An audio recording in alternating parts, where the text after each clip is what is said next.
O ataque à sede dos três poderes, gente, mexe com a disputa para a presidência do Senado, porque o atual presidente Rodrigo Pacheco e o parlamentar Rogério Marinho têm articulado aí cada vez mais para conseguir ocupar a principal cadeira do Congresso e aí eles têm usado estratégias diferentes. Temos um bastidor aí dos jornalistas Gabriel Irabazi e da Luciana Amaral. Vamos ver. Os atos criminosos ocorridos no último domingo passaram a fazer parte da disputa de forças entre o senador eleito, Rogério Marinho, e o atual presidente do Senado, Rodrigo Pacheco, pelo comando da casa.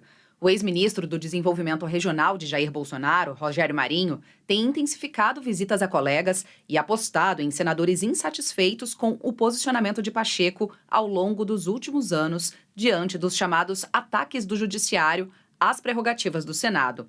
A narrativa de interlocutores de Marinho é de que há um atropelo do Judiciário em cima do Legislativo. Por isso, na visão dos opositores ao governo Lula, o político seria o melhor nome para recuperar a independência do Senado diante do Supremo Tribunal Federal. Enquanto isso, como o atual presidente da casa, Rodrigo Pacheco tem se aproximado de Lula. Embora já estivesse mais próximo do PT, visando o apoio do partido à reeleição ao cargo, os atos de 8 de janeiro reforçaram o posicionamento de Pacheco convergente junto a Lula e ao STF em uma correlação de forças dominantes no atual poder. Pacheco também tem conversado com senadores, mas, em princípio, sem planejar viagens pelo país para visitar as bancadas. A eleição interna à mesa diretora do Senado está prevista para 1º de fevereiro. Quem vencer a corrida pela presidência da casa ocupará o cargo até fevereiro de 2025. Basília e Daniel voltam para conversar com a gente e repercutir, porque logo mais, na verdade, desde o ano passado a gente só falava disso, né? Muito disso também, porque o PT mesmo já começou a anunciar apoio a Arthur Lira, também anunciando apoio a Rodrigo Pacheco, também de modo geral, que Pacheco sempre esteve ao lado, né, de Lula ao longo dessa campanha eleitoral, como a gente estava mostrando. Quero saber de você, Daniel, você trouxe um pouquinho já do que a gente pode esperar sobre essa eleição, especialmente no Senado. Agora quero saber a sua avaliação. Como é que você enxerga? Porque você mesmo falava e apontava pra gente que até então a situação para Rodrigo Pacheco estava mais cômoda, digamos assim, mais tranquila.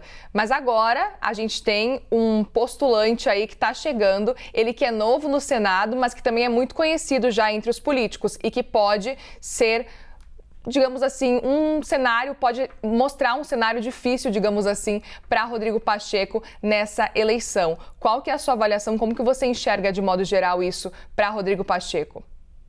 Muriel, de fato, você apresentou bem o senador eleito Rogério Marinho, ex-ministro do Desenvolvimento Regional de Jair Bolsonaro, eleito agora pelo PL do Rio Grande do Norte, que tem como credenciais duas articulações políticas muito fortes. Uma quando ele era ainda do governo Temer, outra já no governo Jair Bolsonaro, que são as reformas da Previdência e a reforma trabalhista. Duas reformas super difíceis de trabalhar no Congresso, que exigiram muita articulação, e ele é muito enxergado em Brasília, e isso não importa a corrente política, como uma pessoa muito habilidosa nesse trabalho de bastidor. Agora, o Rodrigo Pacheco tinha uma situação muito confortável. Ele, se não como candidato único, ele tinha uma percepção de maioria muito folgada para conseguir a reeleição agora em 1º de fevereiro lá no Senado.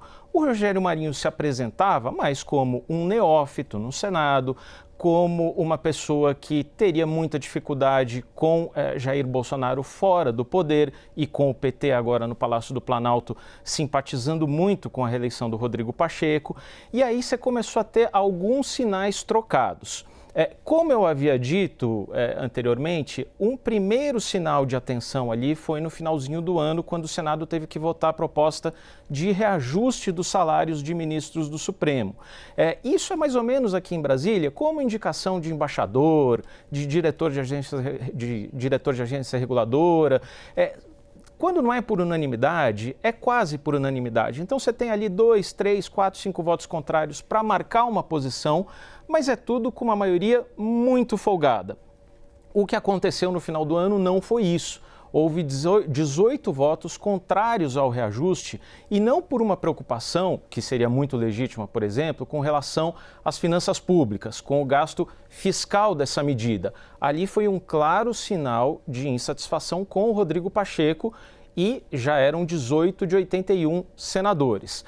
Isso se complicou um pouco mais quando o Rodrigo Pacheco recebeu o ministro Ricardo Lewandowski, começou a costurar uma iniciativa para driblar a ofensiva do Supremo contra o orçamento secreto e 2 dias depois de o Lewandowski ter visitado o Senado, o Supremo tomou a decisão de derrubar o orçamento secreto. Então ele foi visto por muitos colegas como incapaz de ter feito uma articulação.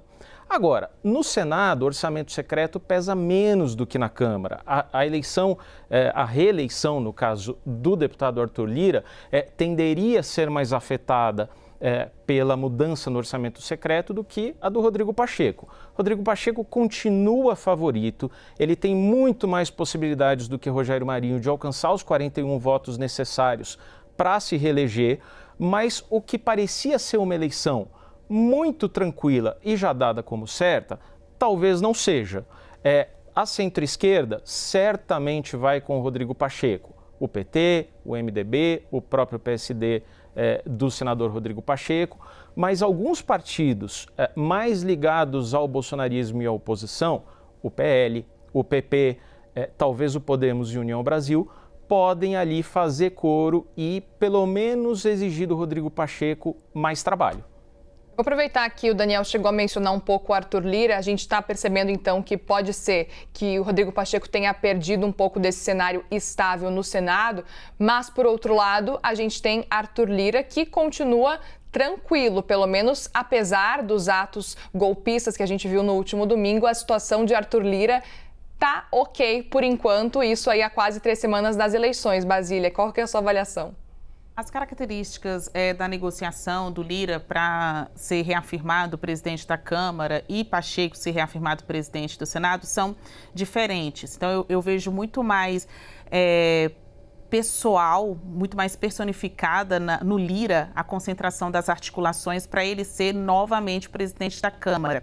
Então, ele é alguém que ouve interlocutores, líderes de diferentes áreas, diferentes bancadas, e o desafio dele é muito maior, porque a gente está falando de 513 deputados federais. Semanalmente, ele está reunido com essas lideranças, tem uma mesa gigante ali na sala principal da residência, da presidência da Câmara dos Deputados, e ele vive falando desse esforço de diálogo de Bolsonaro a Lula.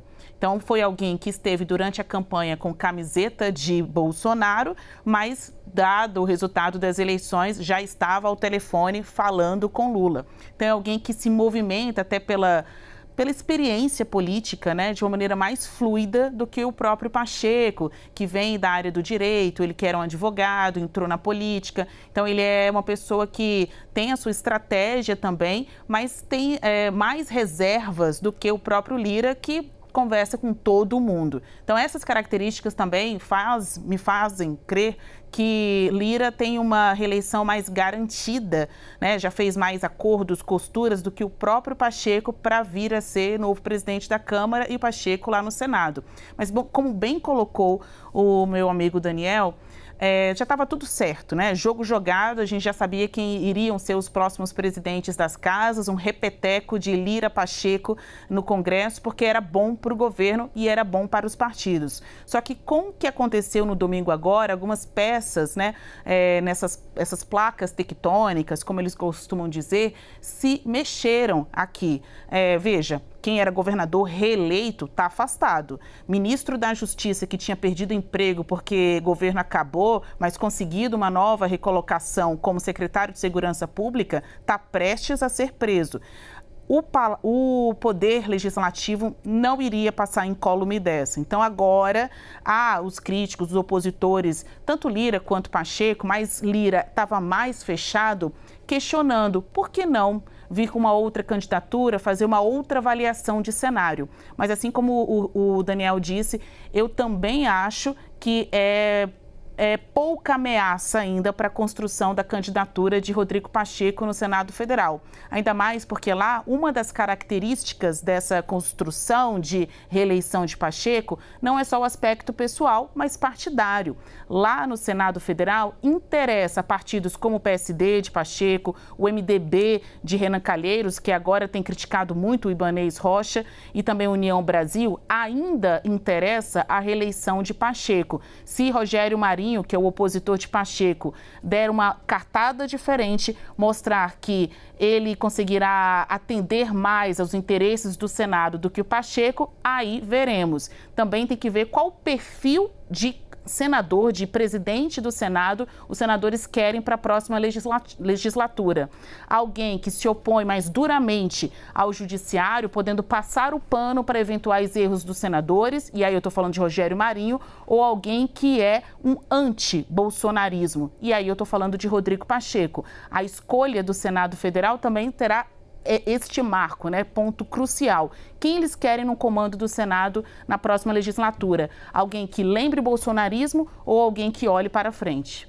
É interessante porque 2 semanas atrás a gente falava aqui na CNN Brasil que muito se discutia e já se falava nas eleições para o Congresso de 2025, porque até então as eleições já estavam dadas como certas, os resultados principalmente, né, as eleições desse ano agora de fevereiro. E é engraçado que agora, faltando pouquíssimas semanas, pode ser que Pacheco balance aí nesse cargo. Vamos acompanhar, então, como é que vai funcionar essas eleições que estão perto e a gente vai cobrir tudo aqui na CNN Brasil. Daniel, Basília, obrigada por enquanto.